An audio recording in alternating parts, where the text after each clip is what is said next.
सकते हैं। तो देखते हैं यहाँ पे हम लोग compounds having more than one chiral centre. अब देखने की जो मीजो कंपाउंड है वो किसी हम लोग एक इंडिविजुअल कंपाउंड को बोल पाएंगे कि वो मीजो है या नहीं है, जबकि पीछे जो आ रहा था इनांशियोमर्स डायस्ट्रियोमर्स, वो दो कंपाउंड के बीच के रिलेशन को बताता था। क्लियर है? इनांशियोमर्स डायस्ट्रियोमर्स दो कंपाउंड के बीच के रिलेशन को बताता था, जबकि मीजो कंपाउंड किसी भी सिंगल कंपाउंड को बोल पाएंगे वो मीजो है या नहीं। चेक करने का तरीका क्या होगा? सिंपल सा है कि कंपाउंड में क्या हो, मोर than one chiral centre present हो। कायरल सेंटर चेक करना हम लोग स्टार्टिंग में पढ़े थे। बट हैव सिमेट्री, उसमें क्या हो, सिमेट्री प्रेजेंट हो उस कंपाउंड में। कौन सा सिमेट्री हो? आइदर पीओएस या सीओएस या दोनों प्रेजेंट हो। अगर ऐसा आ रहा है तो क्या रहेगा वहां पे? Meso compound. ये तो डिफिनेशन आ गया। एक दो पॉइंट्स और है उसको नोट डाउन कर लोगे, उसके बाद फिर उसका भी एग्जांपल देखेंगे। सेकंड पॉइंट है इसमें, second point, they are a chiral compound. They are a chiral compound.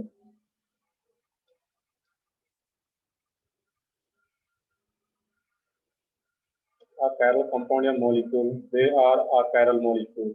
अब देखने कि यहाँ पे अ कायरल मॉलिक्यूल, अब यहाँ पे ध्यान से देखोगे एक चीज यहाँ पे तुम अलग से नोट भी कर लोगे कि कहीं पे दो चीज वर्ड आता है यहाँ पे, कायरल सेंटर। तो जब कायरल सेंटर मॉलिक्यूल, ये कायरल सेंटर कहीं लिखा हुआ है, तो कायरल सेंटर का मीनिंग होता है कि जिस कार्बन से फोर डिफरेंट एटम और ग्रुप कनेक्टेड हो, तो क्या रहे, कायरल कार्बन या फिर कायरल सेंटर।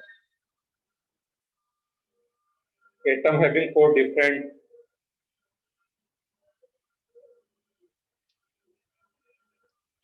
लिख लो इसमें कायरल सेंटर या मेनली क्या रहेगा, carbon. Carbon is connected with, carbon is connected with four different, four different atoms और ग्रुप, जो हम लोग पढ़ भी चुके हैं, ये कुछ नया नहीं है, एटम्स और ग्रुप।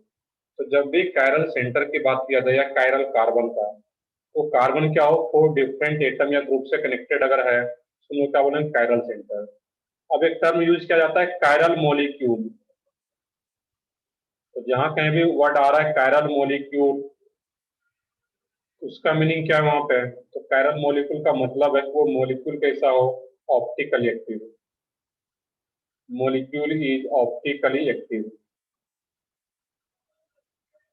Optically active. अब कायरल मॉलिक्यूल का मीनिंग क्या आ रहा है, मॉलिक्यूल इज ऑप्टिकली एक्टिव। अब एक टर्म और आता है यहाँ पे आ कायरल मॉलिक्यूल। आ कायरल मॉलिक्यूल का मीनिंग क्या यहाँ पे है, ये जो होगा इसका मतलब क्या, आ कायरल बोलने, कायरल मॉलिक्यूल का मतलब क्या था, मॉलिक्यूल ऑप्टिकली एक्टिव, इसका जस्ट उल्टा। आ कायरल मॉलिक्यूल बोलने का मतलब क्या है, तो मॉलिक्यूल कैसा होगा, ऑप्टिकली इनएक्टिव,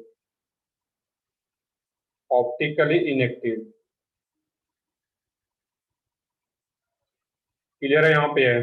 तो कंफ्यूज नहीं होना है, कहीं भी ये वर्ड आता है कायरल सेंटर वर्ड यूज किया गया है, that means carbon is connected with four different atoms और ग्रुप, अगर सेंटर वर्ड यूज किया गया है, या कायरल कार्बन, तो क्या रहेगा, कायरल सेंटर चेक करना, that means four different atom और ग्रुप। कायरल मॉलिक्यूल बोला जा रहा है, तो कायरल मॉलिक्यूल का मतलब होता है कि मॉलिक्यूल कैसा होगा, ऑप्टिकली एक्टिव मॉलिक्यूल को कायरल मॉलिक्यूल बोला गया है। और इसका जस्ट उल्टा अकायरल मॉलिक्यूल। अकायरल मॉलिक्यूल का मीनिंग क्या रहेगा, तो मॉलिक्यूल क्या होगा, optically inactive.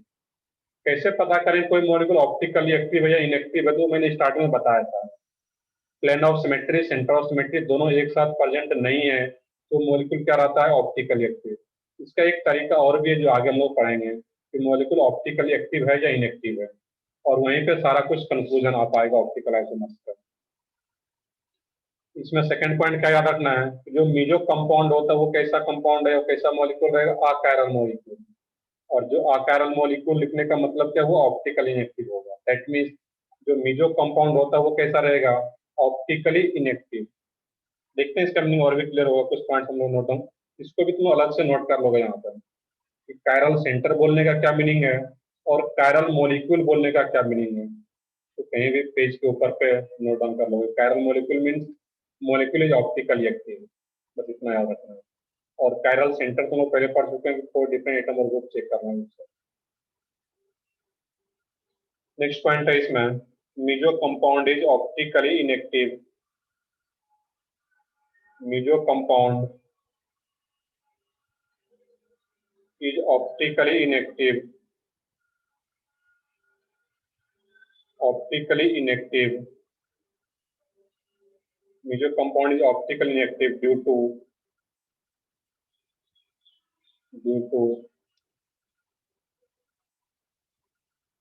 internal compensation of. Meso compound is optically inactive due to internal compensation of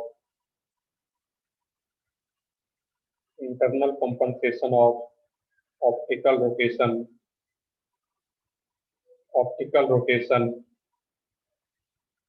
of PPL. Optical rotation of PPL.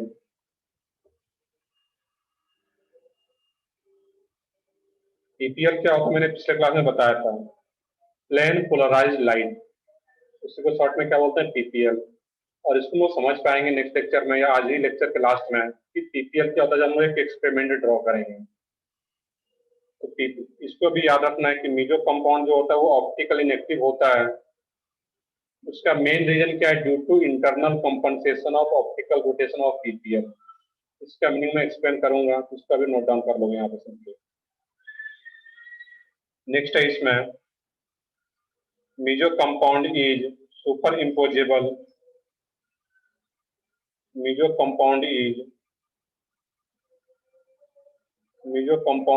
Super imposable over its mirror image. Superimposable. Meso compound is superimposable over its mirror image.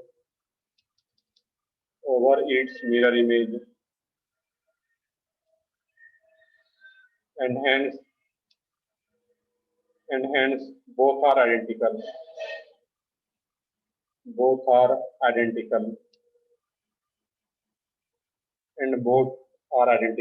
बस ये 3-4 points है, इसको note down कर लो जल्दी से, फिर example देखते हैं इसका। तो जो मीजो कंपाउंड है, meso compound is superimposable over its mirror image. यहाँ पे इसको ऐड करते हैं मिरर इमेज। इसलिए रिपीट भी करता हूँ कि कहीं पे लैंग्वेज में ये राइटिंग में कहीं दिक्कत आ रहा तो सुनकर भी लिख सकते हो।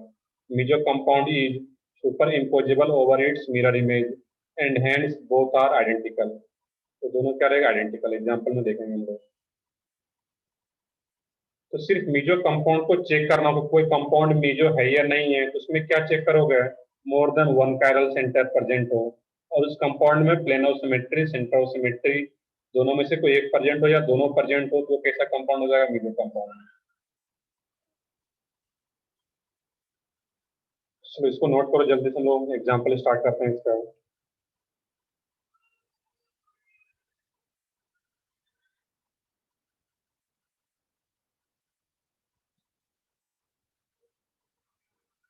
कर रहे नोट डाउन कर लिया तक सब लोग? बताओ, कोई एक बताओ। Yes sir. चलो ठीक है, चलो ठीक है, आगे देखते हैं फिर हम लोग। अब इसके एग्जांपल में बेसिक सा एग्जांपल में यहाँ पे इस टाइप से लूँ, सी डबल बॉन्ड या सी एस ले लो simply, H C L H, और ये क्या है? C S T. अब इसमें यहाँ पे चेक करके बताना है इसमें कायरल सेंटर कितना है। तो सबसे मीजो कंपाउंड के लिए पहला कंडीशन क्या हो? मोर देन वन कायरल सेंटर। इसमें एक से ज्यादा कायरल सेंटर प्रेजेंट है, 2 कायरल सेंटर आ रहा है इसमें। और इंडिकेट कैसे करते हैं उसको? मैं स्टार से कायरल सेंटर को। सही है, इसमें क्या रहेगा? 2 कायरल सेंटर आ रहा है। अब इसमें देखने की प्लेन ऑफ सिमेट्री है या नहीं है यहाँ पर। ये प्लेन ऑफ सिमेट्री मैंने स्टार्टिंग में बताया था कि यहाँ पे जो आ रहा है फिशर प्रोजेक्शन में, इस केस में नॉर्मल यहाँ पे प्लेन ड्रॉ करोगे इस केस में। सही है इसमें आंसर। तो क्या रहेगा? इसमें प्लेन ऑफ सिमेट्री प्रेजेंट होता है यहाँ पे। इसको अगर प्लेन लोगे यहाँ पे, तो ये जो प्लेन है पूरे मॉलिक्यूल को ट्विपल हाफ में डिवाइड कर रहा है और एक हाफ दूसरे हाफ का मिरर इमेज भी आ रहा है यहाँ पे। ये क्या होगा? यहाँ पे एक हाफ यहीं पे अगर मिरर लगा दोगे, इसी प्लेन को मिरर मान लोगे, ऊपर वाले पार्ट का नीचे वाला जो पार्ट है वो मिरर इमेज हो पाता है। दैट मीन इसमें प्लेन ऑफ सिमेट्री प्रेजेंट है। एक से ज्यादा कायरल सेंटर भी है और प्लेन ऑफ सिमेट्री भी प्रेजेंट है। दोनों में से एक भी प्रेजेंट हो गया, फिर सेंटर ऑफ सिमेट्री चेक करने की जरूरत भी नहीं है मीजो कंपाउंड के लिए। कोई एक में प्रेजेंट हो गया, देखने से कैसा कंपाउंड हो जाएगा, मीजो। सिंपली कंपाउंड को चेक करना है कि वो मीजो है या नहीं है। ये क्या है, मीजो कंपाउंड है यहाँ पे। नेक्स्ट एग्जांपल यहाँ पे, बेसिक एग्जांपल में और ले लो यहाँ पे, HCl, और यहाँ पर भी क्या हो रहा है, HCl।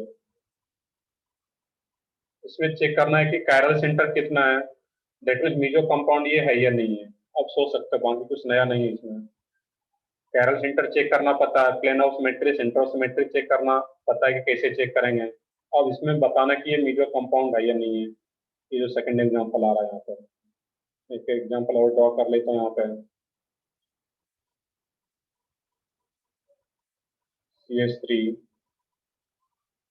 CH3, Cl, Cl, Cl, H, H और H। तो देखते हैं यहाँ पे सेकंड एग्जांपल में, इसमें क्या है, कैरल सेंटर कितना आ रहा है। इसमें दो दो कैरल सेंटर है, सही है आंसर। इसमें क्या रहेगा, दो दो कैरल सेंटर है। और ये क्या होगा, सही है कुछ लोगों का आंसर, ये मीजो कंपाउंड भी होगा, क्योंकि एक ये भी कैरल सेंटर है, एक ये भी कैरल सेंटर है। तो कैरल सेंटर कम से कम चेक करने आना चाहिए। मान लो कि इसको अगर कैरल सेंटर चेक कर रहे हैं, एक H है, एक Cl है डिफरेंट, यहाँ पे आएंगे तो CH2, और इसके रिस्पेक्ट में इधर आएंगे तो CHCl। तो कोई डिफरेंट मिल पा रहा है इसके रिस्पेक्ट में भी और इसके रिस्पेक्ट में भी, दैट मीन दो दो कैरल सेंटर है। अब देखना कि प्लेन ऑफ सिमेट्री की बात करेंगे यहाँ पे, इसको जब प्लेन मानोगे यहाँ पे, ये पूरे मॉलिक्यूल को टू इक्वल हाफ में डिवाइड कर रहा है, और एक हाफ दूसरे हाफ का क्या आ रहा है, मिरर इमेज भी आ रहा है यहाँ पे। दैट मीन्स ये भी क्या होगा, मीजो कंपाउंड होगा यहाँ पे। थर्ड एग्जांपल की बात करें यहाँ पे, इसमें कितना कैरल सेंटर प्रेजेंट है यहाँ पे।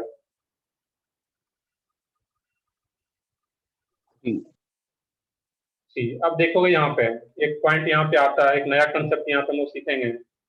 इसमें क्या आ रहा है कि CH3CH। अब एक डायग्राम अगर इस टाइप से अगर दिया रहा है यहाँ पर, देख लोगे, CH3CHCl, CHCl, CHCl, और इसी को हम लोग फिशर प्रोजेक्शन में यहाँ पे दिखा रहे हैं। अब इस केस में अगर देखोगे यहाँ पे, इसमें कितना कैरल सेंटर, इसमें अगर पूछा जाए, मैंने जो लास्ट में स्ट्रक्चर ड्रॉ किया हुआ है, इसमें सोच के बताओ, नंबर ऑफ कैरल सेंटर। 3। 3। अब देखोगे यहाँ पे 3, कुछ लोगों के 2 भी आ रहे हैं। अब देखना कि जिनका 2 आ रहा है वो किस बेसिस पे बता रहे हो वहाँ पे 2, क्योंकि बहुत सारे लोगों का 2 भी आ रहा है। देखना यहाँ पे नया कंसेप्ट एक रहा था यहाँ पे, तो ये तो कैरल सेंटर है यहाँ पे, इसमें कोई कंफ्यूजन नहीं है, क्योंकि इस कार्बन से एक H, एक Cl, एक CH3 कनेक्टेड है, और एक ये पूरा ग्रुप। इस कार्बन में कोई कंफ्यूजन नहीं, ये भी कैरल सेंटर है ही, क्योंकि एक CH3, एक H, एक Cl और एक ये पूरा ग्रुप, 4 डिफरेंट ग्रुप आ गया। अब बीच वाला जो कार्बन है वो कैरल सेंटर है या नहीं है, तो उसको सोचने वहां पे। अब देखना ध्यान से यहाँ पे कि बीच वाले कैरल को और कैरल सेंटर चेक करेंगे तो एक तो H है और एक Cl है। अब बाकी दिखने में लगता है कि ये जो ग्रुप है बीच वाले के लिए चेक कर लो, और ये ग्रुप वो बिल्कुल सेम आ रहा है वहां पे, लेकिन हो सकता है कि कन्फिग्रेशन वाइज ये डिफर करे। मान लो कि इस कैरल सेंटर का कन्फिग्रेशन क्या आ जाए यहाँ पे, R हो जाए, वैसा कुछ प्रॉपर अरेंजमेंट किया जाए कि R हो जाए इस कैरल सेंटर का कन्फिग्रेशन, और इस कैरल सेंटर का भी कन्फिग्रेशन R हो जाए। जब दोनों का कन्फिग्रेशन R हो जाएगा, उस टाइम ये कैरल सेंटर नहीं बन पाता बीच वाला जो कार्बन है। बट या दोनों का जब S भी हो जाएगा configuration, that means configuration wise भी जब सेम हो गया तो कैरल सेंटर नहीं बन पाएगा बीच वाला। अब होता है क्या इसमें यहाँ पे है कि अगर ऐसा कुछ कंडीशन हो कि एक का R रहे और दूसरे का कन्फिग्रेशन क्या हो जाए, इस कैरल सेंटर का S हो जाए, ये इसका S रहे और इसका R हो जाए, दोनों का कन्फिग्रेशन अगर अलग अलग होगा, उस केस में ये भी कैरल सेंटर बन जाता है। और ऐसे कैरल सेंटर को हम लोग बोलते हैं यहाँ पे pseudo chiral centre. Pseudo chiral centre.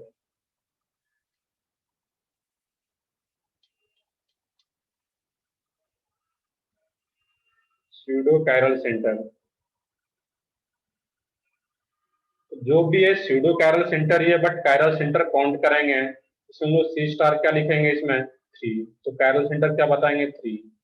अब बीच वाला जो वो किस टाइप का कैरल सेंटर है, स्यूडो कैरल सेंटर। क्यों स्यूडो बोल रहे हैं कि कुछ कंडीशन में ये कैरल सेंटर बन पाता है, कुछ कंडीशन में नहीं बनता। किस कंडीशन में नहीं बनता ये, जब दोनों कैरल सेंटर जो एक्सट्रीम लेफ्ट और राइट में आ रहा है उसका कंफिगरेशन सेम हो जाए तो उस केस में कैरल सेंटर नहीं बन पाता। बट अगर एक का आर है और दूसरे का एस है, या एक इसका एस हो जाए और इसका आर हो जाए, तो उस केस में ये कैरल सेंटर बन पाता है कंफिगरेशन वाइज। ये ग्रुप डिफरेंट हो पाता है, तो उस केस में कैरल सेंटर बनता है। और ऐसे कैरल सेंटर को क्या बोलते हैं, सुडो कैरल सेंटर। जो भी आ रहा है हम लोग सी स्टार क्या बताएंगे इसमें, 3। क्लियर है यहाँ पे सब लोगों को? सूडो कैरल सेंटर एक नया यहाँ पे नया टर्म है, और उसको कैसे हम लोग एक्सप्लेन कर रहे हैं यहाँ पे। बट जो भी है सूडो ही है, हम लोग क्या बताएंगे एग्जाम में आता है, तो chiral centre C star equal to 3।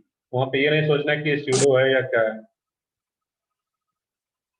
Clear है यहाँ पे? तो इसमें कैरल सेंटर 3। अब इस केस में देखना था, यहाँ पे इसमें चेक करना है कि मीजो कंपाउंड कितना है। तो कैरल सेंटर तो क्या पता चल गया, 3। 3 ओरिएंटल लाइन है, तो कैरल सेंटर क्या इस केस में 3। अब यहाँ पे सोचना था कि प्लेन ऑफ सिमेट्री है या नहीं है। तो प्लेन ऑफ सिमेट्री के लिए देखोगे यहाँ पे, इसमें जो प्लेन मानोगे यहाँ पे, इसको प्लेन मानना था यहाँ पे, एच कार्बन और ये जो सीएल है, इसी को प्लेन मानते हुए कट कर दोगे। तो ये जो एच कार्बन और ये सीएल है वो तो प्लेन में कट हो गया हाफ हाफ, तो जो एटम प्लेन में ही लाई कर गया तो उसको नहीं देखना है वहां पे। उसके अलावे जो बाकी का जो ग्रुप है, तो ये जो प्लेन है पूरे मोलिकुल को टू इक्वल हाफ में डिवाइड कर रहा है। इवन एच और सीएल भी हाफ हाफ डिवाइड हो गया, यहाँ पे कट हो गया वो। और ऊपर का जो पार्ट है और नीचे का जो पार्ट है, एक दूसरे का मिरर इमेज भी है। ध्यान से देखो यहाँ पे है, एक ये पूरा ग्रुप आ रहा था और ऊपर वाले का ही मिरर इमेज नीचे आ रहा है यहाँ पे। मिरर किसको सोचते हैं, इसी को मिरर सोचना होता है यहाँ पे। इसमें क्या आ जाता है, इस केस में प्लेन ऑफ सिमेट्री आ जाता है, क्योंकि टू इक्वल हाफ में भी डिवाइड करता है और एक पार्ट दूसरे पार्ट का मिरर इमेज है। ये तो डिफिनेशन था प्लेन ऑफ सिमेट्री का। लेट मी सी, क्या है, ये भी एक मीजो कंपाउंड है यहाँ पे।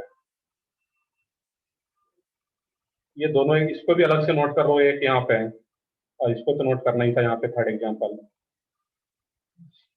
यहाँ पे जो प्लेन मानना है एच, जो बीच का था एच कार्बन और सीएल, उसी को प्लेन मानते हुए कट कर रहे हैं यहाँ पे। नेक्स्ट एग्जाम्पल तो नोट करो जल्दी से।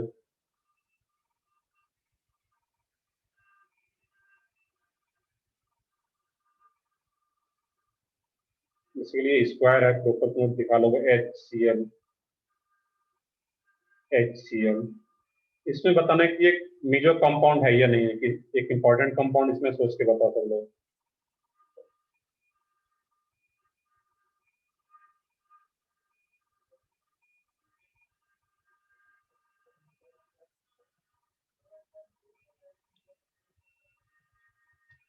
सबसे लास्ट वाला जो एग्जाम्पल है, फोर्थ एग्जाम्पल में लिख रहे हैं इसको, इसमें बताना है कि मेजर कंपाउंड ये है या नहीं है।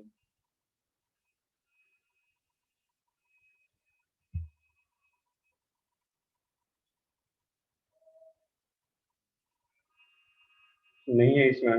रीजन क्या होगा इसमें, कैरल सेंटर कितना प्रेजेंट है इसमें, सबसे पहले तो ये बताओ फोर्थ एग्जाम्पल में। Chiral centre C star equal to क्या रहेगा इसमें, 0 1 2, क्या आ रहा है इसमें? सही है बिल्कुल सब लोगों का। उसमें क्या रहेगा, कैरल सेंटर ही क्या है, 0। ध्यान से देखना है यहाँ पे, कंफ्यूज नहीं होना है। इसमें कैरल सेंटर क्या आ रहा है, 0।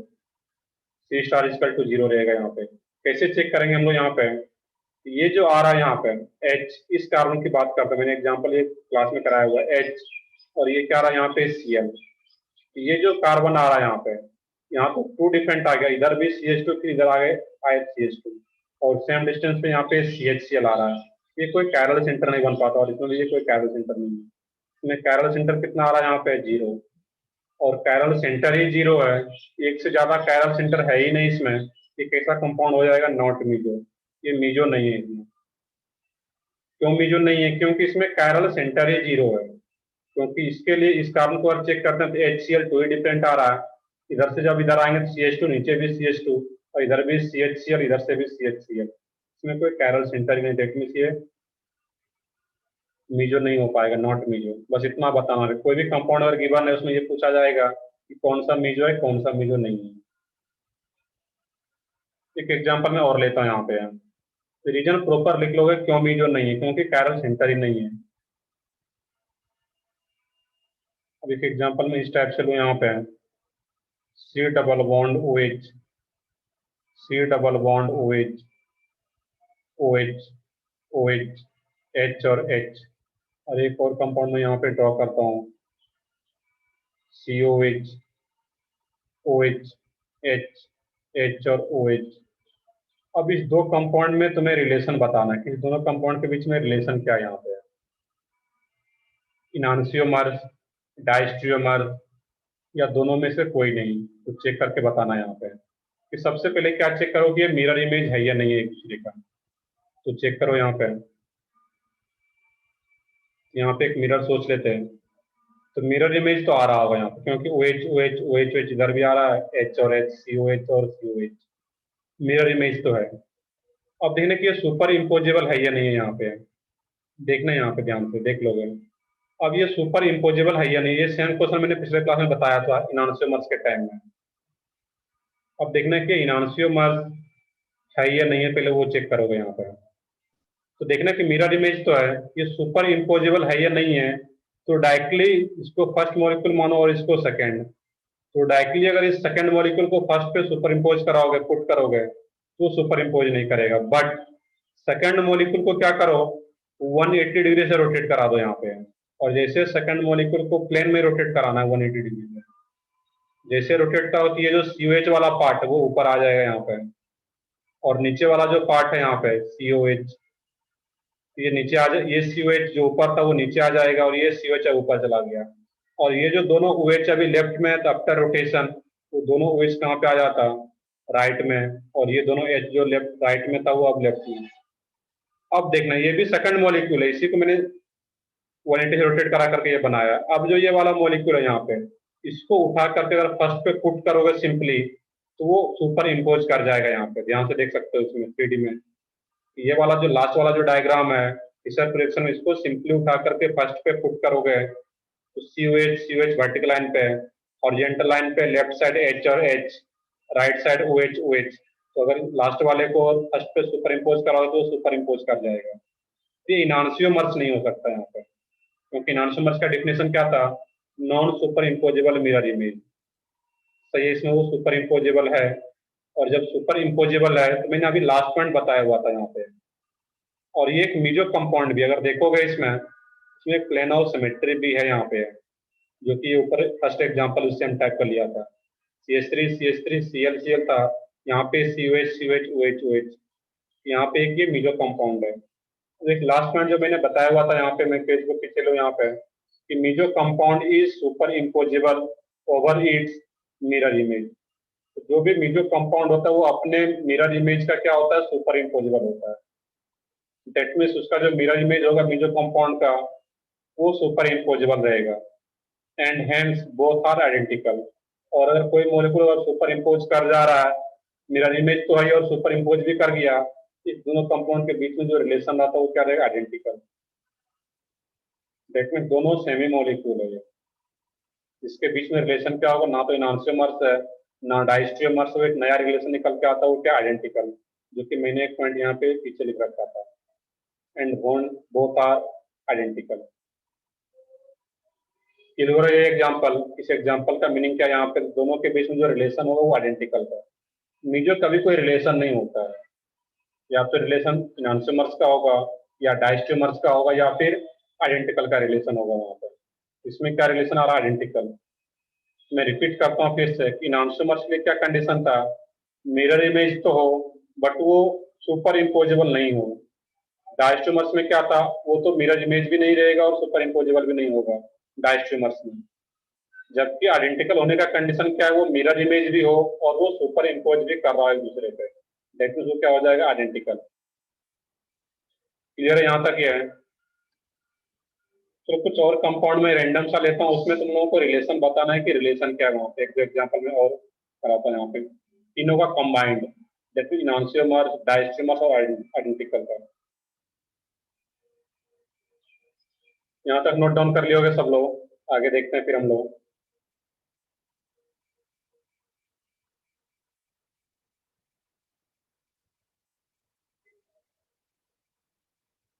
नेक्स्ट है इसमें कुछ एग्जाम्पल।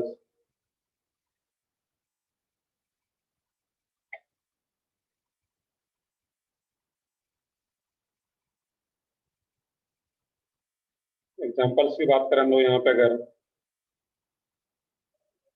अब इस टाइप वो एग्जाम्पल आ रहा है यहाँ पे, CH3OH HCOH। इसलिए क्वेश्चन कर लेते हैं यहाँ पे, कंबाइंड क्वेश्चन रहेगा ये। नेक्स्ट है इसमें CH3HOHCOH। इसमें तुम्हें बताना है कि रिलेशन क्या एनांसोमर डायस्ट्रोमर आइडेंटिकल में क्या रहेगा। नेक्स्ट है इसमें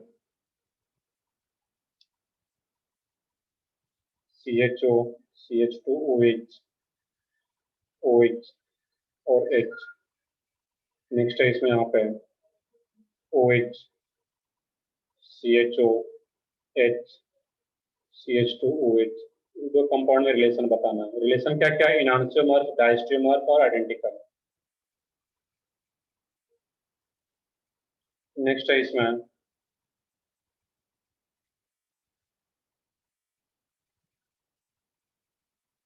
FCl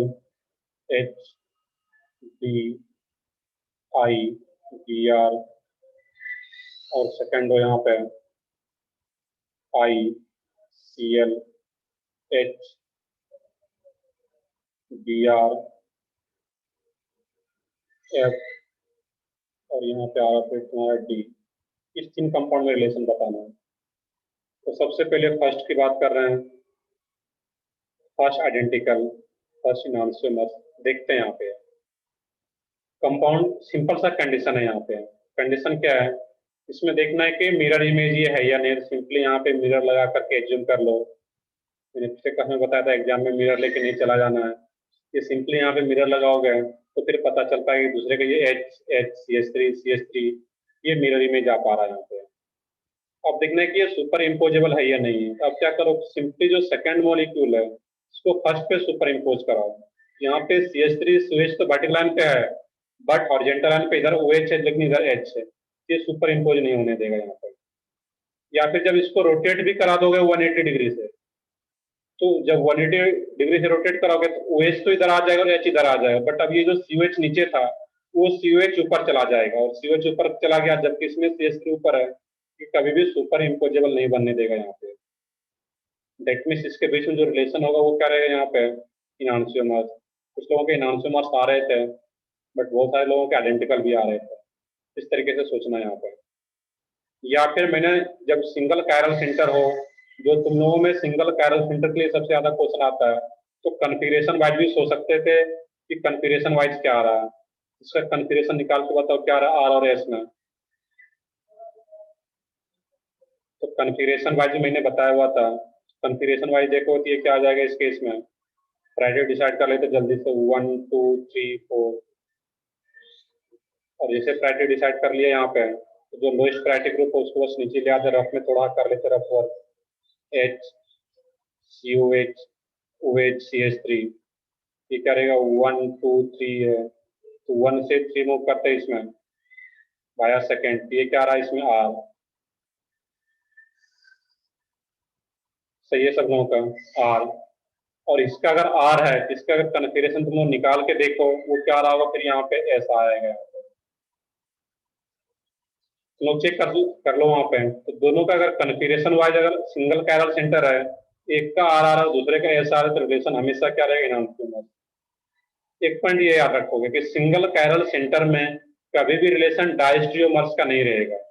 या तो इनांशियोमर्स होगा या फिर आइडेंटिकल हो सकता है। तो अगर तुम्हें पता नहीं चल पा रहा है मिरर इमेज से, तो सिंगल कायरल सेंटर में कन्फिगरेशन निकाल करके भी तुम लोग चेक कर सकते हो वहां पे क्या होगा। चलो ठीक है, आगे देखते हैं हम लोग फिर यहाँ पे। ये रिलेशन क्या आ जाएगा, इनांशियोमर। दोनों तरीके से मैं बता रहा हूँ। अब सेकंड एग्जांपल, एक इंपॉर्टेंट एग्जांपल इसमें देखना है कि यहाँ पे रिलेशन क्या है इसकी।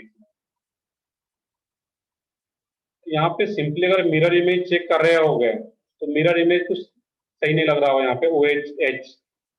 यहाँ पे तरीका क्या है मिरर इमेज चेक करने से पहले, इसमें वर्टिकल लाइन पे कौन सा ग्रुप है, यहाँ पे है CHO कार्बन और CH2OH। इसमें जो सेकंड वाला मॉलिक्यूल है इसमें भी CHO को वर्टिकल लाइन पे टॉप पे लाएंगे और CH2OH को वर्टिकल लाइन के बॉटम पे लाएंगे। तो वो कैसे लाते हैं यहाँ पे, तो मैंने बताया हुआ पीछे भी कि किसी भी एक कायरल सेंटर पे दो एक्सचेंज करने से उसका कन्फिग्रेशन चेंज नहीं होता। तो CHO को ऊपर ले जाओ यहाँ पे और OH को नीचे। कितना एक्सचेंज हुआ अभी यहाँ पे, एक एक्सचेंज हुआ है। अब यहाँ पे एक्सचेंज करने के लिए हम लोग क्या करते हैं, दो एक्सचेंज, बाकी एक H यहीं पे देख लोगे, H और CH2OH, एक एक्सचेंज हुआ है। अभी एक एक्सचेंज और करेंगे यहाँ पे, और जब एक एक्सचेंज और करते हैं इस केस में, ये जो CH2 है, अब किसी में भी दो एक्सचेंज कर लेंगे यहाँ पे। अब ये CH2OH और इस OH को यहाँ पे आपस में एक्सचेंज कर दो यहाँ पे, और जैसे इसको आपस में एक्सचेंज करते हैं इस केस में हम लोग यहाँ पे, ये क्या हो जाएगा यहाँ पे, CHO CH2OH OH और H, इसको आपस में एक्सचेंज कर देते थे यहाँ पे। अब ये दो एक्सचेंज हो गया। एक्सचेंज कर क्यों रहे हैं यहाँ पे हम लोग, तो एक्सचेंज करने का पर्पस ये है कि फर्स्ट स्ट्रक्चर में जो CHO और CH2OH वर्टिकल लाइन के एक टॉप पे और एक बॉटम पे CH2OH, इसके जैसा बनाना है यहाँ पे। जब इसके जैसा बन गया ये, इसको तो मैं हटा ही देता हूँ यहाँ पे, दो एक्सचेंज करने के बाद डायरेक्टली ये बन जाएगा यहाँ पे। अब क्या होगा यहाँ पे, मैंने इसी में दो एक्सचेंज करने के बाद ये कंपाउंड बना यहाँ पे। अब क्या करोगे यहाँ पे, अब इसमें देखना है ये जो कंपाउंड है और ये कंपाउंड एक दूसरे का मिरर इमेज है या नहीं है वहां पे, वो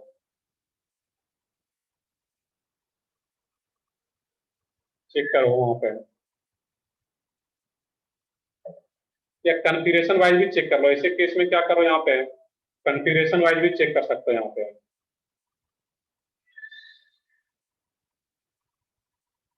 ये जो आ रहा है CHO HOH CH2OH, तो सिंगल कैरल सेंटर अगर आ रहा है, देखोगे यहाँ पे कि CHO CH2OH HOH, तो सिंगल कैरल सेंटर में दो ही रिलेशन निकल के आएगा। एक तो क्या होगा, इनांशियोमर्स या फिर आइडेंटिकल। ये दोनों कंपाउंड में कुछ चेक करने की जरूरत ही नहीं है हम यहाँ पे, मिरर इमेज वगैरह यहाँ पे। सिंपली अगर दोनों कंपाउंड को देखोगे, सिंपली ये CHO CH2OH H और OH, ये कैसा कंपाउंड है यहाँ पे। अब ये मीजो वगैरह यहाँ पे चेक करने की जरूरत नहीं है इस केस में। मीजो कंपाउंड क्या होता था, तो वो सुपर इम्पोजेबल होता था। ये कंपाउंड तो मीजो है ही नहीं, ये कैसा कंपाउंड है यहाँ पे, सिंगल कैरल सेंटर है यहाँ पे, और इसके बीच में रिलेशन पूछा गया यहाँ पे। ये दोनों कंपाउंड आइडेंटिकल है, CHO CH2OH H और OH। ये तो सेमी मॉलिक्यूल, इसमें कुछ भी निकालने की जरूरत नहीं है।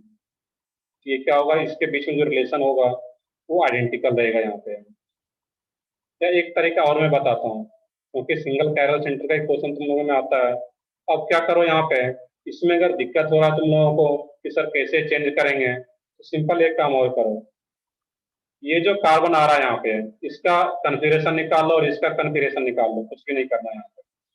इसका कन्फिगरेशन निकालोगे तो देखो क्या आ रहा है यहाँ पे, कन्फिगरेशन 1 2 3 4, ये क्या रहा था 1 2 3, इसमें क्या रहेगा यहाँ पे, इसका निकालोगे तो इसका कन्फिगरेशन आर आ रहा होगा। इसका भी चेक करो तुम लोग इसमें निकाल के, सही है, उसमें आर रहेगा वहां पे, सब लोगों का सही आ रहा है। और इसका अगर आर है, इसका देखो निकाल के क्या आ रहा है यहाँ पे, चलो मैं बताता हूँ यहाँ पे इसका। ये क्या होगा 1 2 3 4, लोएस्ट प्रायोरिटी ग्रुप को थोड़ा रफ काम करना पड़ेगा इसमें, रफ वर्क। आर, ये एच इधर आ गया, CHO को इधर ले आता है यहाँ पे, OH को इधर लाता है यहाँ पे, और ये CH2OH। ये क्या होगा इसमें 1 2, तो 1 से 3 जा रहे हैं, ये भी क्या आ रहा है क्लॉकवाइज, ये भी क्या आ गया आर। तो सिंगल कैरल सेंटर में दोनों का कन्फिगरेशन अगर सेम आ गया, दैट मीन्स कंपाउंड क्या है, सेम ही है, आइडेंटिकल कंपाउंड है। और दोनों का कन्फिगरेशन अगर अपोजिट आ गया वहां पे, तो उसके बीच में रिलेशन क्या आ जाएगा, इनांशियोमर। जो कि मैंने पिछले क्लास में भी बताया हुआ था कि for single chiral centre configuration अगर अपोजिट आ रहा है, दैट मीन्स क्या होगा, इनांशियोमर। और अगर कन्फिगरेशन अगर सेम आ गया कैरल, सिंगल कैरल सेंटर में, उसके बीच में हमेशा रिलेशन क्या आएगा, आइडेंटिकल। इसी से याद रखो कन्फिगरेशन वाइज, तो सिंगल कैरल के लिए ज्यादा आसान है चेक करना। या फिर कन्फिगरेशन ये सिंपली रोटेट करा करके देखोगे, तो दो एक्सचेंज करोगे तो फर्स्ट कंपाउंड और जो आफ्टर टू एक्सचेंज जो कंपाउंड बना है एग्जैक्टली वो सेम आ जा रहा है यहाँ पे, दैट मीन्स रिलेशन क्या हो जाएगा, वो आइडेंटिकल। इसमें मिरर इमेज वगैरह चेक करने की जरूरत ही नहीं है। कन्फिगरेशन निकालने का प्रॉपर प्रैक्टिस मैंने कराया हुआ, तो वो पता होना चाहिए कि कन्फिगरेशन कैसे निकालते हैं। ये रिलेशन क्या आ जाएगा सेकंड में आइडेंटिकल का। एक लास्ट एग्जांपल है थर्ड। थर्ड में सोच के बताना है कि रिलेशन क्या होगा यहाँ पर। चलो मैं देखो बताता हूँ यहाँ पे थर्ड में रिलेशन, थोड़ा सा डिफिकल्ट है ये भी। अब यहाँ पे देखना है कि जो फर्स्ट कायरल कार्बन है यहाँ पे, तो फर्स्ट कायरल कार्बन से क्या क्या कनेक्टेड है यहाँ पे, फ्लोरीन, क्लोरीन और हाइड्रोजन। जबकि यहाँ पे फर्स्ट कायरल सेंटर से क्या कनेक्टेड है, हाइड्रोजन, क्लोरीन और आयोडीन। तो एटम्स का कनेक्टिविटी सेम है या नहीं, तो वो पहले चेक करना था यहाँ पे। तो एटम्स के कनेक्टिविटी की बात करें यहाँ पे, तो यहाँ पे फर्स्ट कार्बन से क्लोरीन, क्लोरीन, हाइड्रोजन कनेक्टेड है। यहाँ पे क्या कनेक्टेड है, हाइड्रोजन, आयोडीन और क्लोरीन। यहाँ पे क्लोरीन कनेक्टेड था, यहाँ पे आयोडीन कनेक्टेड है। यहाँ पे एटम्स का कनेक्टिविटी सेम नहीं है, और एटम्स का कनेक्टिविटी सेम नहीं है तो फिर इसके बीच में रिलेशन क्या होगा यहाँ पे, मोलिकुलर फार्मूला तो सेम है इसका। देखो ये क्लोरीन, बताओ क्या रहेगा रिलेशन यहाँ पे। यस टू स्टीरियोआइसोमर्स ये नहीं होगा यहाँ पे। स्टीरियोआइसोमर्स का डिफिनेशन क्या था कि कनेक्टिविटी सेम हो, सिर्फ ओरिएंटेशन उसका या अरेंजमेंट अलग हो वहाँ पे। नहीं, डायस्टीरियोमर्स भी नहीं होगा यहाँ पे। डायस्टीरियोमर्स, इनान्सियोमर्स ये सब किसका पार्ट हो गया, स्टीरियोआइसोमर्स का। और स्टीरियोआइसोमर्स का डिफिनेशन था कि कनेक्टिव मोलिकुलर फार्मूला सेम हो, एटम्स का कनेक्टिविटी भी सेम हो, बट डिफरेंट स्पेशियल ओरिएंटेशन या अरेंजमेंट। यहाँ पे एटम्स का कनेक्टिविटी सेम नहीं है, इसके बीच में जो रिलेशन होगा वो क्या रहेगा, स्ट्रक्चरल आइसोमर्स, पोजीशन आइसोमर्स आ जाता है। इस एग्जांपल के थ्रू मैं बस इतना बताना चाह रहा हूँ कि ऐसा डायग्राम रहे तो उसमें कंफ्यूज नहीं होना है, वो डायस्टोमर्स या इनान्सोमर्स में ही कोई एक आएगा। यहाँ पे एटम्स का कनेक्टिविटी सेम नहीं है, और एटम्स का कनेक्टिविटी सेम नहीं है, दैट मीन्स रिलेशन क्या आ जाता है यहाँ पे है, स्ट्रक्चरल आइसोमर्स का। क्लियर है, यहाँ पे लास्ट एग्जांपल ये है। थोड़ा सा ऐसा क्वेश्चन कंफ्यूज तुम लोगों में करेगा नहीं, बट इस टाइप का जेई में आया हुआ क्वेश्चन है, जो कि बच्चे यहाँ पे सोचे सर इस टाइप का है, इनान्सोमर डायस्टोमर्स होगा, बट वहाँ पे एटम्स का कनेक्टिविटी डिफरेंट कर दिया गया था, इससे कि रिलेशन क्या आ जाएगा यहाँ पे, स्ट्रक्चरल आइसोमर। और स्ट्रक्चर में भी क्या रहेगा, एटम्स का पोजिशन चेंज है तो पोजिशन आइसोमर्स आ जाएगा मोर स्पेसिफिक। तो ये तो एक अलग सा क्वेश्चन था डिफरेंट टाइप का। बाकी इसी टाइप का जनरली क्वेश्चन है तो उस टाइप से सोच सकते हो वहाँ पे रिलेशन क्या होगा। तो मैं रिपीट करता हूँ, तुम लोगों में सिंगल कैरल सेंटर तक ज्यादा क्वेश्चन आता है, तो उसमें रिलेशन अगर पूछा जाए तो सिंपली इस टाइप से चेक कर लो। सिंगल कैरल सेंटर में दोनों का कन्फिगरेशन अगर अपोजिट आ रहा है तो इनान्सियोमर्स, और दोनों का कन्फिगरेशन सेम आ रहा है तो आइडेंटिकल। सिंगल कैरल सेंटर में कभी भी रिलेशन डायस्टीरियोमर्स का नहीं होगा। क्लियर है यहाँ तक सब लोगों को? कि हम लोग देख रहे थे मेजर कंपाउंड, और उसमें कुछ रिलेशन लास्ट में देख रहे थे यहाँ पे कंपाउंड के बीच में। नेक्स्ट है इसमें सर। हाँ बताओ। सर ये जब सेकंड एग्जांपल में एक्सचेंज किया तो हाइड्रोजन को नीचे लाइन पर करना चाहिए ना? मैं एक्सचेंज करके मैं कन्फिगरेशन ही निकाला ना यहाँ पे। एक्सचेंज करके इसमें जो पैटर्न था यहाँ पे, फर्स्ट कंपाउंड में क्या था, CHO और CH2OH। इसमें जो पैटर्न है वर्टिकल लाइन पे, ये कंपाउंड CHO ग्रुप ऊपर और इसमें CH2OH नीचे। तो सेकेंड वाला जो मॉलिक्यूल है इसको मैं फर्स्ट जैसा बनाना चाह रहा हूँ यहाँ पे। तो फर्स्ट जैसा बनाने से फायदा क्या होता है, तो फिर क्लियरली दिख पाता है कि वो आइडेंटिकल है या नहीं है। दो एक्सचेंज करके मैं यहाँ पे CHO और CH2OH को इसके जैसा बनाया हूँ। यहाँ पे मैं RS कन्फिगरेशन नहीं निकाल रहा हूँ। RS कन्फिगरेशन मैंने बाद में बोला था कि जब ये पहला मेथड देख लेते हैं तो दूसरा मेथड के लिए मैंने बताया था कि आर आ रहा है तो आइडेंटिकल। तो जब कन्फिगरेशन निकालते हैं तो फिर H को वर्टिकल लाइन के बॉटम पे लाते हैं। यहाँ पे सिर्फ मैं सेकंड डायग्राम को फर्स्ट जैसा लाने का कोशिश किया टू एक्सचेंज करके। क्लियर है यहाँ पे? Yes sir. चलो ठीक है। जब कन्फिगरेशन निकालेंगे R और S में, तो फिर इसको मैंने यहाँ पे देखो नीचे लाया हूँ मैं यहाँ पे H को, जब इसका कन्फिगरेशन निकाल रहे थे। जब कन्फिगरेशन निकालेंगे तो फिर जो लोएस्ट प्रायोरिटी ग्रुप है उसको नीचे ला रहे हैं यहाँ पे। तो ठीक है, ये कुछ इंपॉर्टेंट टॉपिक था इसमें यहाँ पे। नेक्स्ट है इसमें कन्वर्जन। एक फिशर प्रोजेक्शन फार्मूले से दूसरे प्रोजेक्शन फार्मूले में कन्वर्ट करना। मान लो कोई फिशर में है, उसको न्यूमॉन में ले जाएंगे, सॉर्स में ले जाएंगे, तो कन्वर्जन कैसे करना है यहाँ पर। तो नेक्स्ट है इसमें, नेक्स्ट टॉपिक डालोगे इसमें, नेक्स्ट हेडिंग कन्वर्जन।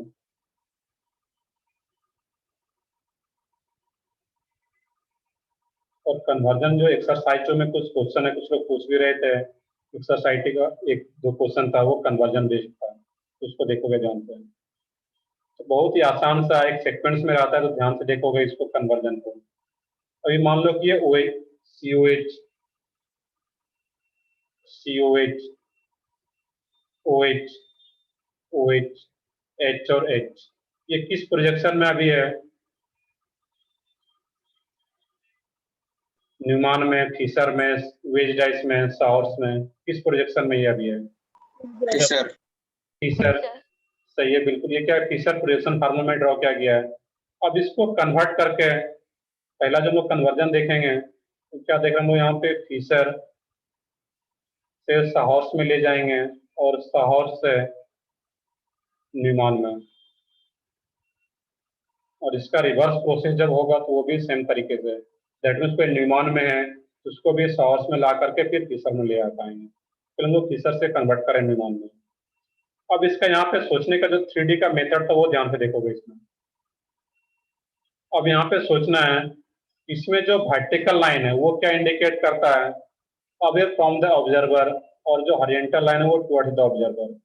या फिर इसमें सोचो, एक यहाँ पे जो कार्बन आ रहा है और एक ये कार्बन आ रहा है यहाँ पे, उसको लोग को सॉर्स में ले जाना है। तो सॉर्स में क्या करते थे हम लोग, यहाँ पे कुछ याद हो तुम्हें? तो सॉर्स में दो कैपिटल वाई बनाते थे। तो पहले ये डायरेक्टली बना लो, यहाँ पे दो कैपिटल वाई,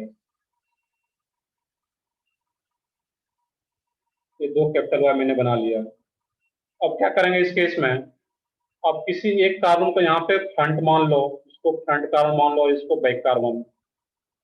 अब यहाँ पे जो COH ग्रुप है उसको जैसे वो एज इट इज रख देना था। यहाँ पे COH नीचे था और इसको कनेक्ट करना होता था फाइनली। यही क्या था, सॉर्स प्रोजेक्शन। और सॉर्स प्रोजेक्शन में भी दो फॉर्म था, दोनों अगर कैपिटल वाई स्टेट है, ये कौन सा फॉर्म होता था सॉर्स प्रोजेक्शन का?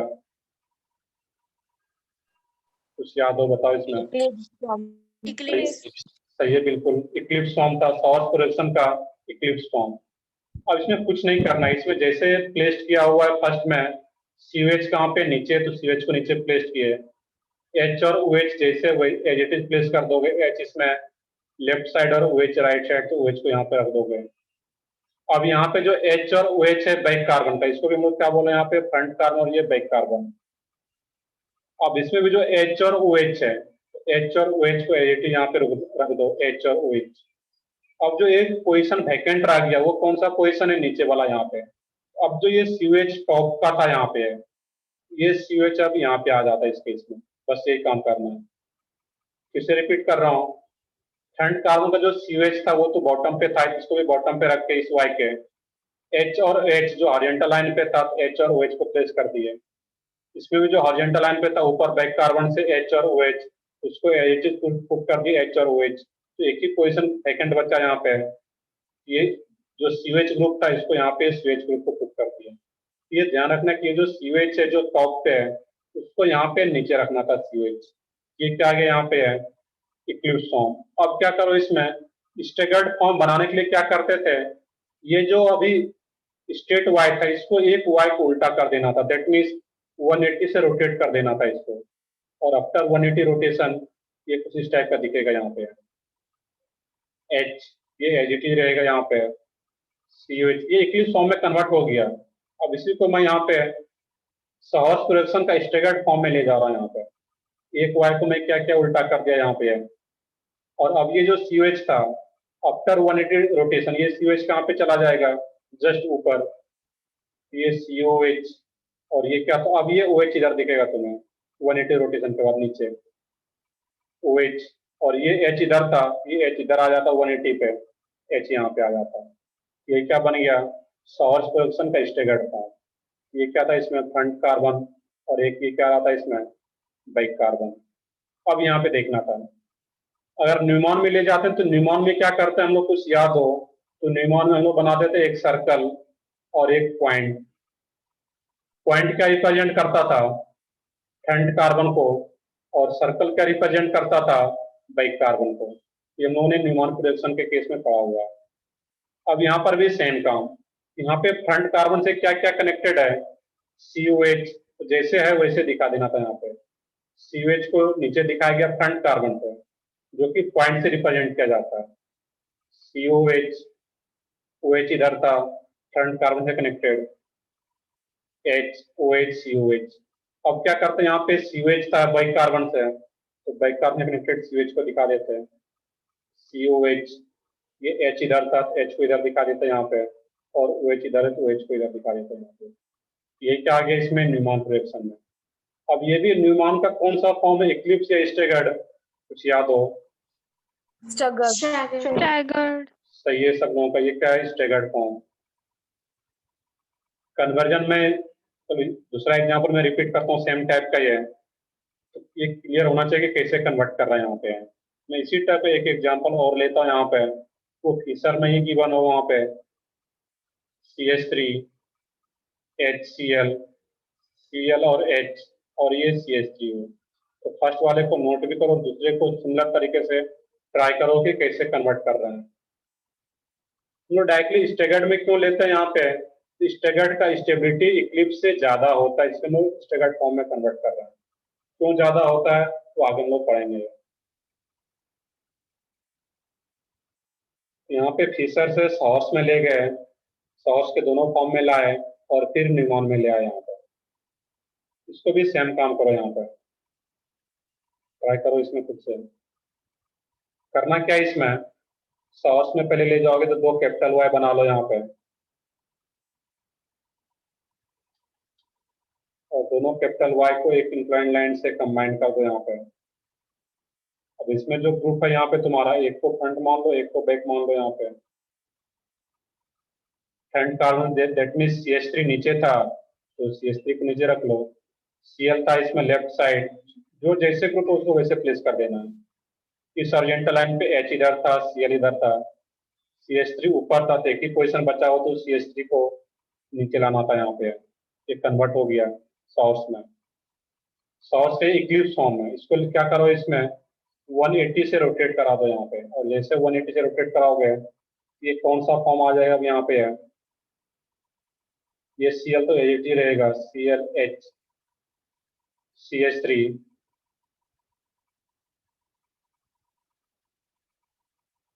बिल्कुल कोई भी कार्बन का यहाँ पे फ्रंट और बैक मान सकते हो, बट बेटर है कि यहाँ पे नीचे में फ्रंट कार्बन है और इसको बैक कार्बन मानो यहाँ पे।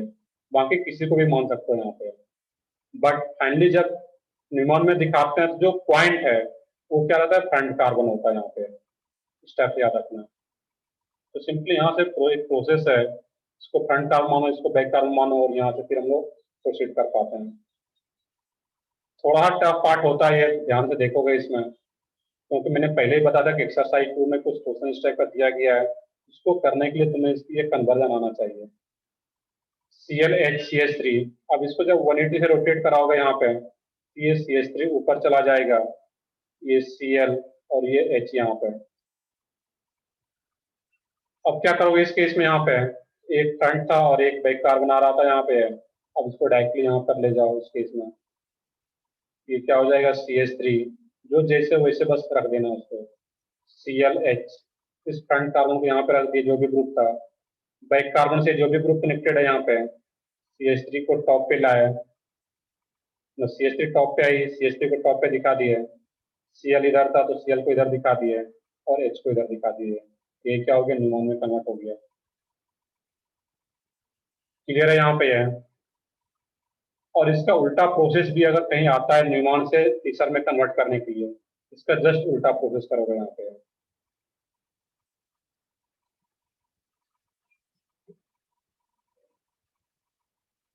तो नेक्स्ट कन्वर्जन है इसमें यहाँ पे,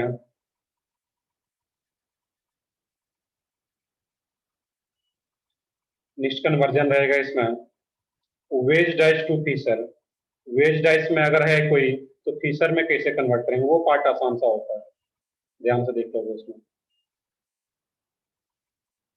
यहाँ तो सब लोग नोट डाउन कर लिए हो गए, तो नेक्स्ट कन्वर्जन है wedge dash to Fischer.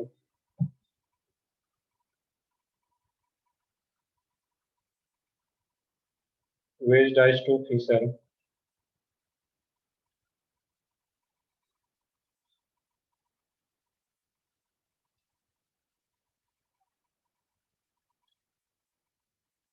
Wedge dash to Fischer projection.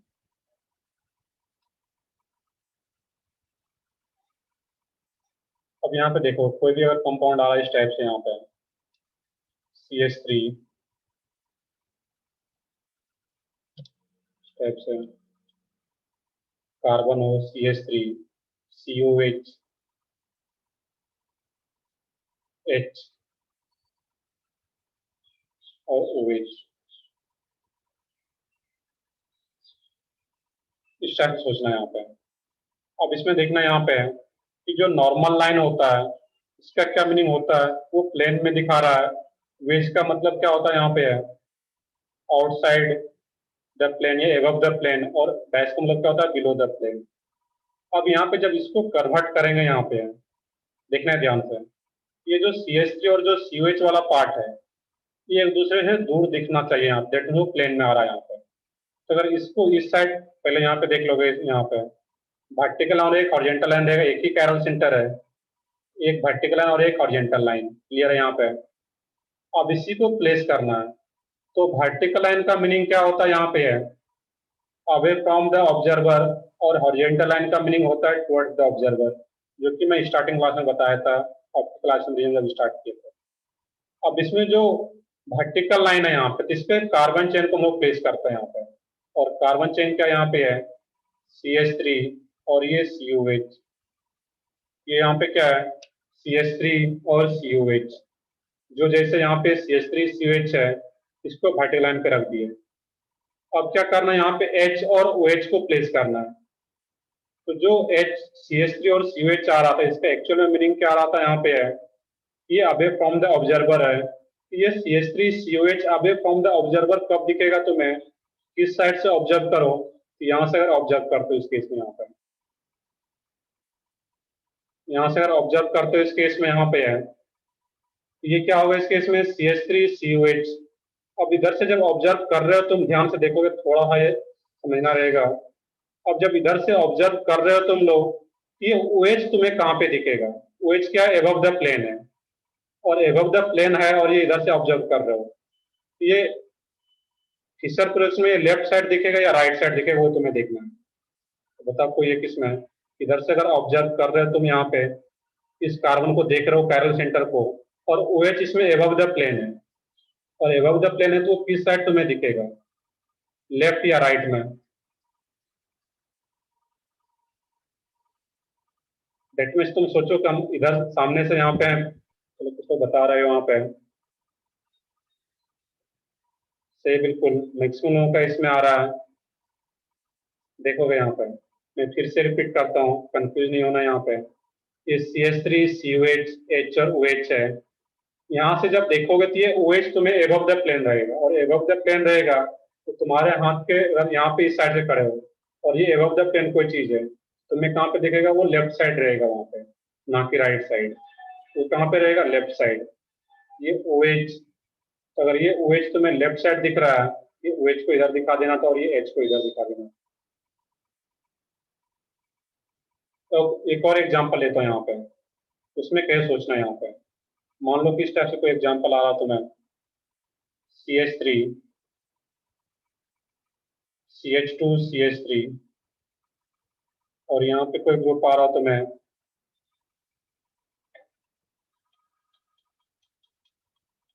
कहीं भी दिखा रहे तुम्हें इस टाइप से। अब मान लो कि यहाँ पे क्या हो H हो और इधर Cl हो, यहाँ पे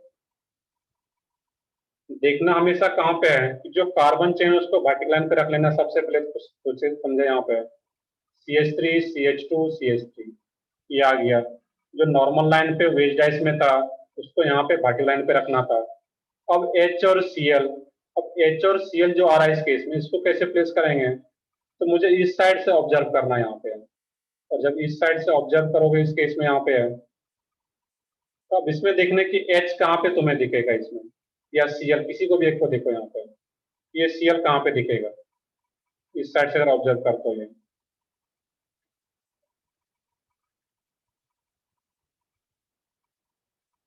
लेफ्ट।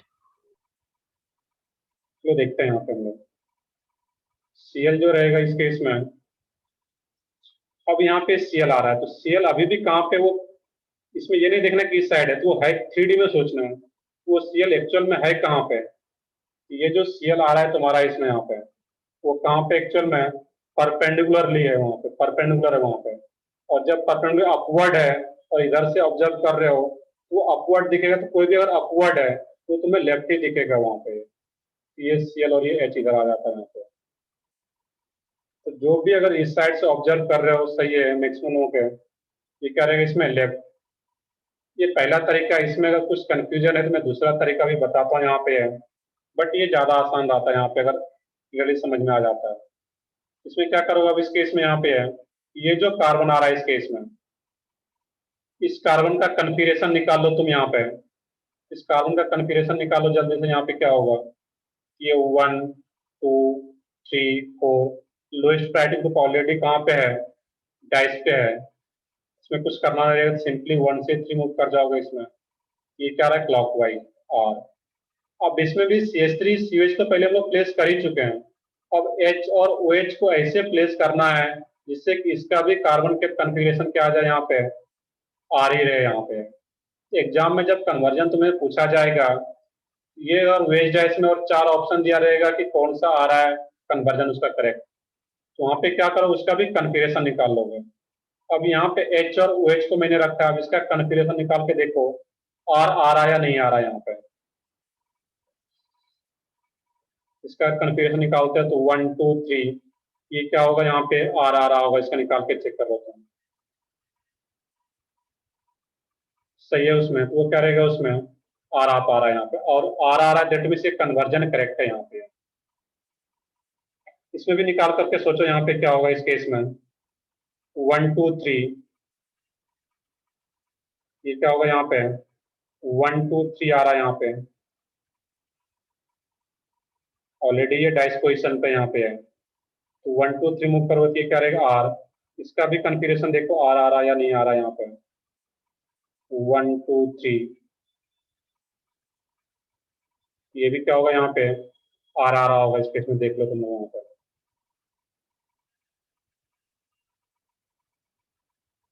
तो यहाँ पे कन्फिगरेशन वाइज भी चेक कर सकते हो यहाँ पे। अब मान लो कि गलत कन्फिगरेशन वाइज कैसे चेक किए, मान लो कि इसका कन्फिगरेशन आर आ रहा था और हम लोग यहाँ पे गलती से देखिए CH3 CH2 को इसको तो पहले पुट्टी कर दिए, बच गया Cl और H को किधर प्लेस करें यहाँ पे, तो Cl और OH को ऐसे प्लेस करना है जिससे कि इसका जो कन्फिगरेशन आ रहा है इसका भी कन्फिगरेशन ओवरऑल आ ही रहे यहाँ पे। इसके लिए क्या करोगे यहाँ पे हिट एंड ट्रायल मेथड कर सकते हो, मान लो गलती से कि H को इधर रख दिया Cl को इधर रख दिए, तो कन्फिगरेशन चेक कर लेते हैं कि कन्फिगरेशन आ रहा है या नहीं आ रहा है। कन्फिगरेशन अगर उल्टा आ रहा है इसको एक्सचेंज कर देते हैं, यहाँ पे Cl को इधर ले आते और H को इधर ले आते हैं, तो फिर आर आ जाता है यहाँ पे। यहाँ पे दोनों तरीके से कर सकते हैं सिंगल कैरल सेंटर के लिए अगर आ रहा है यहाँ पे। क्लियर है यहाँ पे कैसे करना था कन्वर्जन, तो single yes chiral sir. Centre है, मैं दोनों तरीका बताया हुआ हूँ, तो दोनों तरीके से कर सकते हो यहाँ पे। एक लास्ट एग्जांपल देख लोगे, थोड़ा टफ रहता है यहाँ पे, बट जैसा मैंने पहले बताया कि एक्सरसाइज 2 का क्वेश्चन सॉल्व करोगे कि जरूरत पड़ेगा वहाँ पे कन्वर्जन पर। अब यहाँ पे अगर सिंगल कैरल सेंटर है, अगर डबल कैरल सेंटर हो तो फिर क्या करेंगे वहाँ पे, तो डबल कैरल सेंटर अगर इस टाइप से आ रहा है कहीं पे COH, तो फिर इसको कितना है यहाँ पे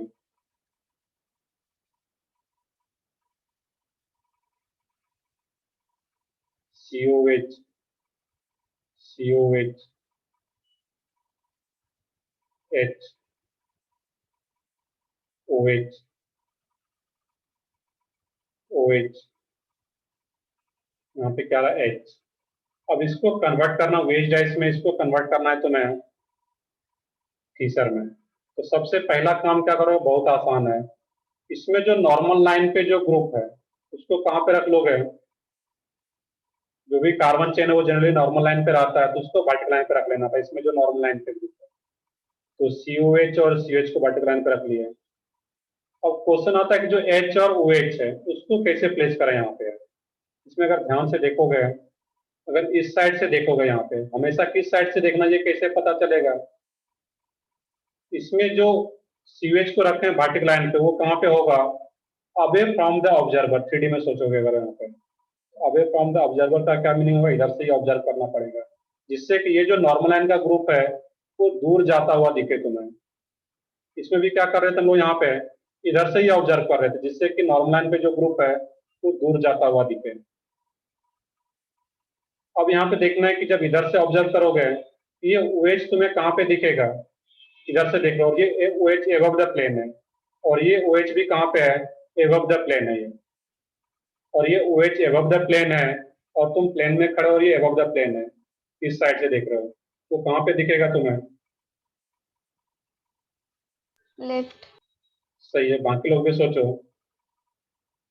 लेफ्ट साइड में सही है सब लोगों का, 4-5 लोगों का आंसर आ रहे हैं, सबका सही है। इसको बस क्या करोगे, इसमें OH लेफ्ट साइड में दिखेगा तुम्हारे, OH को यहाँ पे रख दो, OH को रख दो, हो गया कन्वर्जन। क्लियर है यहाँ पे है, ये दोनों OH, वापस बता। चलो मैं रिपीट करता हूँ, यहाँ पे है। सबसे पहला काम क्या करना है कि जो भी कार्बन चेन है जो नॉर्मल लाइन पे यहाँ पे ग्रुप है वेज डाइस में, उसको वर्टिकल लाइन पे प्लेस करना है, CH और CH को। क्लियर है यहाँ पे। अब बच गया कि H और OH, और H और OH को इस ऑरिजेंटल लाइन पे कैसे प्लेस करें। तो यहाँ पे मुझे जिस साइड से ये COH और COH आ रहा है यहाँ पे, वो क्या हो, दूर जाता हुआ दिखे। वर्टिकल लाइन का मीनिंग ही होता है अवे फ्रॉम द ऑब्जर्वर, जो कि मैंने स्टार्टिंग में बताया था। अब यहाँ से जब ऑब्जर्व करोगे तो ये COH और COH क्या दिखेगा, दूर जाता हुआ दिखेगा तुम्हें, एक इधर जा रहा है, एक इधर जा रहा है यहाँ पे, अगर इसको फोकस करते हुए देखोगे। अब जब इधर से ऑब्जर्व कर रहे हो तुम यहाँ पे, ये OH और ये OH, ये एबव द प्लेन है, इसको प्लेन नहीं सोचना है। ये OH और OH जो वेज पे है वो क्या होता है, एबव द प्लेन, और वो अगर एबव द प्लेन है वहां पे, वो कैसे दिखेगा तुम्हें, इधर से जब ऑब्जर्व करो तो लेफ्ट साइड दिखेगा। और जब ये लेफ्ट साइड दिख रहा है, दैट मींस ये OH और OH को यहाँ पे लेफ्ट साइड में प्लेस कर देना है। और जब ये दोनों OH आ गया लेफ्ट साइड में, H और H ऑब्वियस सी बात है वो राइट साइड में रहेगा यहाँ पे। क्लियर है यहाँ पे है। तो इस टाइप से सोच सकते हो कि कैसे करना है कन्वर्जन वहां पर। बाकी तुम लोगों में सिंगल, मैं रिपीट करता हूँ बार बार कि सिंगल कायरल सेंटर तक ही क्वेश्चन पूछा गया है, इवन एम्स में भी और नीट में। और सिंगल कायरल में तो मैंने दो एग्जांपल बताया, दोनों मेथड से बताया है, कंफिगरेशन वाइज भी, या सिंपली देख करके कैसे करोगे वहां पर। तो ठीक है, ये एक इंपॉर्टेंट पार्ट था कन्वर्जन वाला, थोड़ा टफ पार्ट था। तो नेक्स्ट क्लास जब भी होगा ऑप्टिकल आइसोमेरिज्म का, उसमें हम लोग ऑप्टिकल आइसोमेरिज्म को कंक्लूड करेंगे, और वहीं पे एक्चुअल में पता चलेगा कि ऑप्टिकल आइसोमेरिज्म होता है क्या, जितना भी हम लोग पीछे पड़े हुए हैं वहां पे। हम लोग वहां पर ही एक एक्सपेरिमेंट ड्रॉ करेंगे बोर्ड पे, जिससे कि क्लियर हो पाएगा जितना भी पीछे का पॉइंट है, TPL क्या होता है, ऑप्टिकल रोटेशन क्या होता है। तो नेक्स्ट लेक्चर काफी इंपॉर्टेंट होने वाला है ऑप्टिकल आइसोमेरिज्म।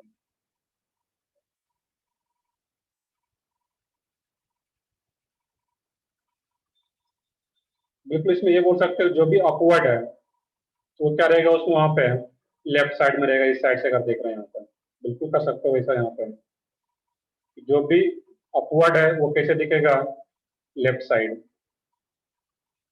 इस टाइप से कर सकते हो यहाँ पर। चलो ठीक है, आज के लेक्चर में कोई और डाउट हो तो बताओगे।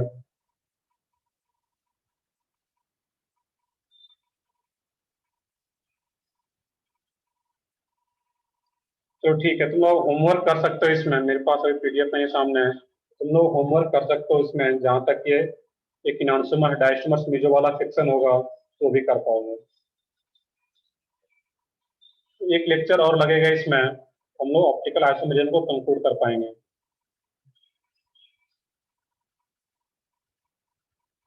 डाउट है तुम लोगों का सेक्शन D का, तो देखते हैं, डाउट है तो फिर हम लोग नेक्स्ट क्लास में करते हैं, क्योंकि फिर मेरा सेकंड क्लास में तुम लोगों का क्लास होगा, तो नेक्स्ट क्लास के बाद हम लोग एक साथ डिस्कशन ले लेंगे सब लोगों का, क्योंकि अभी सब लोग किए नहीं हो गए, एक साथ में सब डाउट ले लूंगा वहाँ पर।